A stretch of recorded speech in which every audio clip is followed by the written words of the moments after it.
अस्सलाम वालेकुम नाज़रीन, मैं इरफान जुनेजो। हमारे साथ हैं miss Surat Mubashir. She is allocated in PAS 2021। कैसी हैं मैडम आप? मैं बिल्कुल ठीक। आप बताएं आप कैसे? अपना इंट्रोडक्शन कराएं एंड एजुकेशन बैकग्राउंड बताएं थोड़ा सा हमें। मेरा नाम सूरत मुबशिर है और बाय कास्ट मैं कोलाची हूँ। और मेरा जो बैकग्राउंड है, हम लोग बेसिकली वारा में से डिस्ट्रिक्ट कमर शदादकोट। और जो मेरा बचपन है उसके कुछ साल वारा में गुजारे मैंने। उसके बाद मेरी जो एजुकेशन है वो हैदराबाद से, मैंने O levels Hyderabad city school Jinnah campus से किया है। उसके बाद मैंने सुपीरियर कॉलेज से इंटरमीडिएट किया है और मेरी बैचलर्स इलेक्ट्रॉनिक्स इंजीनियरिंग में Mehran university of engineering and technology Jamshoro year 2017। तो ये मेरी एजुकेशन बैकग्राउंड है। उसके बाद मैंने CSS की तैयारी स्टार्ट करी। हमें ये बताएं कि आपकी जो CSS आपने किया उससे पहले आपने PCS भी एग्जाम पास किया हुआ है जी। तो आपकी जर्नी PCS जो है तो CSS कैसी रही मतलब? मैंने स्टार्ट PCS से लिया था। मैंने ग्रेजुएशन के बाद 2018 में मैंने फर्स्ट PCS अटैम्प्ट दिया था 2018 का। उसके बाद मैंने 2019 में प्रॉपरली CSS की तैयारी स्टार्ट करी। सही। और मैंने 2019 PCS का भी अटैम्प्ट दिया जिसमें मैं मुख्तियार कार एलोकेट हुई और ये मेरा CSS का फर्स्ट अटैम्प्ट था। अच्छा, आपने CSS का फर्स्ट अटेम्प्ट आपने किया, माशाल्लाह। अच्छा, हमें ये बताएं कि आपके ऑप्शनल सब्जेक्ट्स कौन से थे CSS में? CSS में मेरे ऑप्शनल सब्जेक्ट्स थे IR, US history, gender studies, criminology और सिंधी। तो आपने इस सब्जेक्ट्स पे कितनी मेहनत की, कितने टाइम में आपने ये प्रिपेयर किया सारी चीजें? मैंने स्टार्ट जो तैयारी करी थी वो 2019 में की थी। फरवरी में मैंने कॉमिक्स ज्वाइन किया और 4 मंथ्स तक जो सेशन होता है वो चला। उसके बाद मैंने 2019 उसी दौरान मैंने 2019 PMS का अटैम्प्ट भी दिया था और उसके बाद मेरी मास्टर्स भी चल रही थी मेहरान में। तो फिर मैंने क्लासेस ली, उसके बाद मैंने छोड़ दिया मास्टर्स की वजह से। और फिर 2020 में कोविड हो गया और सब कुछ बंद हो गया। तो फिर मैंने प्रॉपरली CSS की तैयारी करी।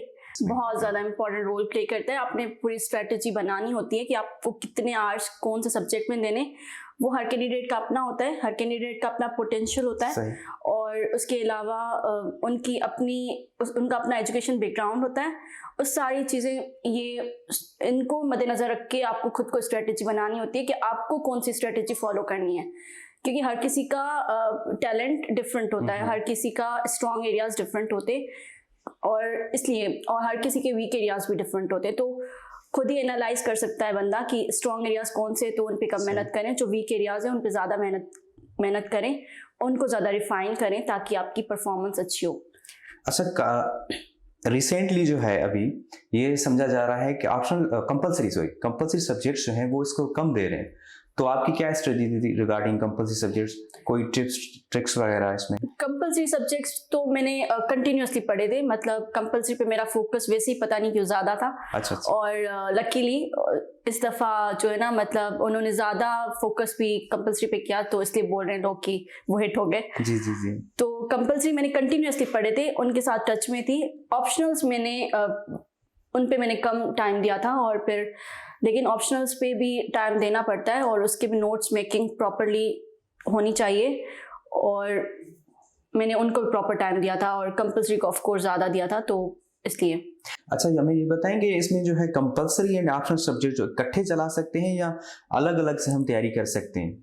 वो भी हर किसी के स्टूडेंट की उनके खुद की टैलेंट पर होता है, उनके खुद की स्टैमिना पर होता है, वो कितने आवर्स स्टडी को दे रहे हैं। हर कोई कुछ स्टूडेंट्स देखे मैंने जो 12 आवर्स तक देते हैं स्टडी को, और कुछ होते हैं जो कम आवर्स देते हैं। हर किसी का अपनी रूटीन होती है और उसके हिसाब से आपको जिस तरह से कंफर्टेबल लगता है उस तरह से कर सकते हैं। पर कुछ ऐसे सब्जेक्ट्स होते हैं जैसे ऐसे, तो उसमें तो प्रैक्टिस की ज़रूरत होती है कंटिन्यूसली, और जो कॉम्पो है उसमें उसकी प्रैक्टिस की ज़रूरत होती है।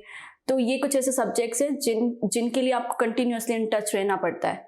वो आप एक दफ़ा करके ख़त्म करके रख नहीं सकते साइड पे करके। जिस तरह से कुछ ऑप्शनल सब्जेक्ट्स में होता है कि आपने उसकी तैयारी करी, नोट्स मेकिंग करी, प्रॉपरली सब्जेक्ट कवर करा और फिर आप उसको साइड पे कर सकते हो, कुछ और पढ़ सकते हो।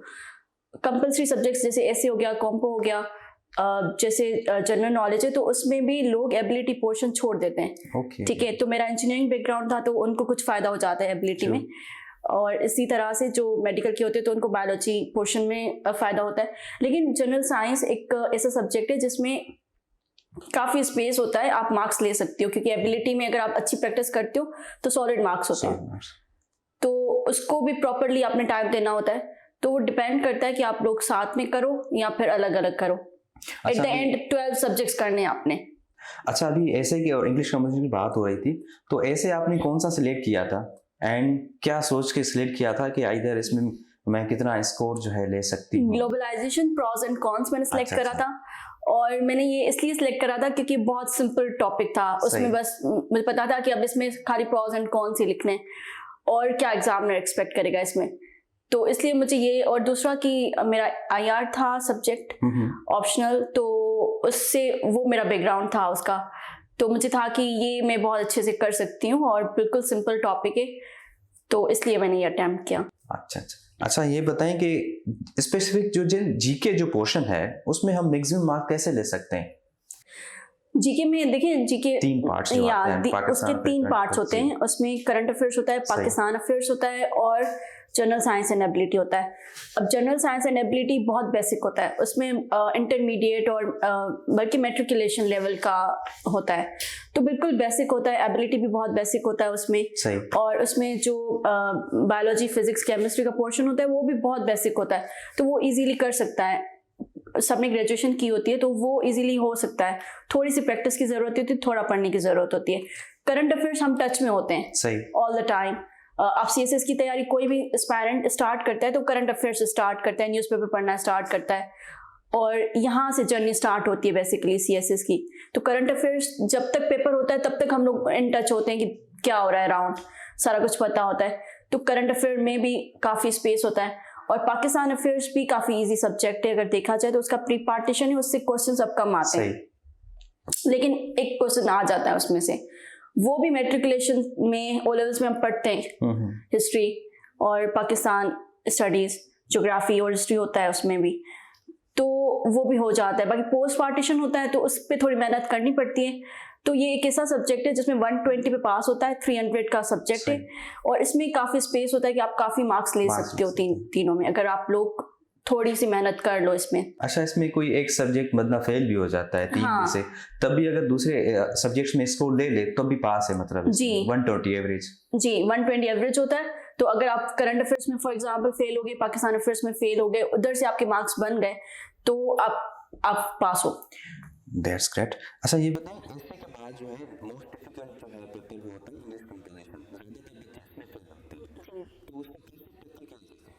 इंग्लिश कंपोजिशन के लिए ज़्यादा से ज़्यादा प्रैक्टिस करें, जो पास्ट पेपर से उसमें से प्रेसिस सॉल्व करें, कॉम्प्रिहेंशन सॉल्व करें और ग्रामर पे काम करें, तो कॉम्पो का पेपर हो सकता है, कंपोजिशन का पेपर इजीली हो सकता है। उसमें भी प्रैक्टिस की ज़रूरत होती है कि आप कंपोजिशन में प्रेसिस सॉल्व करें, ज़्यादा से ज़्यादा डिफरेंट सोर्सेज में से चेक करें जी। और इवेल्युएशन CSS की जर्नी आई वुड से सबसे जो इम्पोर्टेंट चीज़ है दैट इज इवेल्युएशन गाइडेंस, वो आपको बहुत ज़्यादा इम्पोर्टेंट रोल प्ले करती है किसी भी एस्पायरेंट के लिए, क्योंकि आप खुद अपनी गलतियां एनालाइज नहीं कर सकते, तो कोई और होना चाहिए जो कि इस कैपेबल हो, जो आपकी गलती आपको एनालाइज करके बताए, ताकि आप उसको रिफाइन करो, उसको ठीक करो।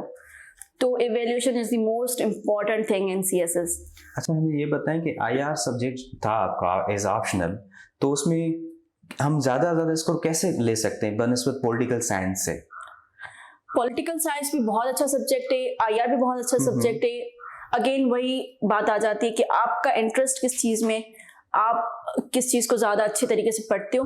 IR में यही होता है कि IR में स्कोर्स अभी जो है ना इस दफ़ा पॉलिटिकल साइंस से बेहतर आए, पर ये हम कह नहीं सकते कि हर दफ़ा ही IR पॉलिटिकल साइंस से बेहतर आएगा।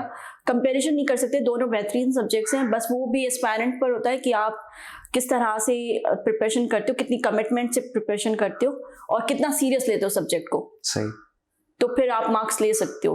अच्छा, हमें ये बताएं सेकंड लास्ट क्वेश्चन कि आपकी इतनी बड़ी जर्नी है माशाल्लाह सक्सेसफुल, तो ये क्रेडिट आप किसको देना चाहेंगे?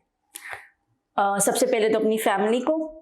मेरे पेरेंट्स ने बहुत इंकरेज किया, उन्होंने काफ़ी सपोर्ट दिया फाइनेंशियली, मोरली, जो कि बहुत इम्पोर्टेंट है। और सबसे पहले तो जो आपको मोटिवेशन मिलती है, इंस्पिरेशन मिलती है, वो अपनी फैमिली से मिलती है, वो आपको पुश करते हैं, तभी आप आगे जाते हो।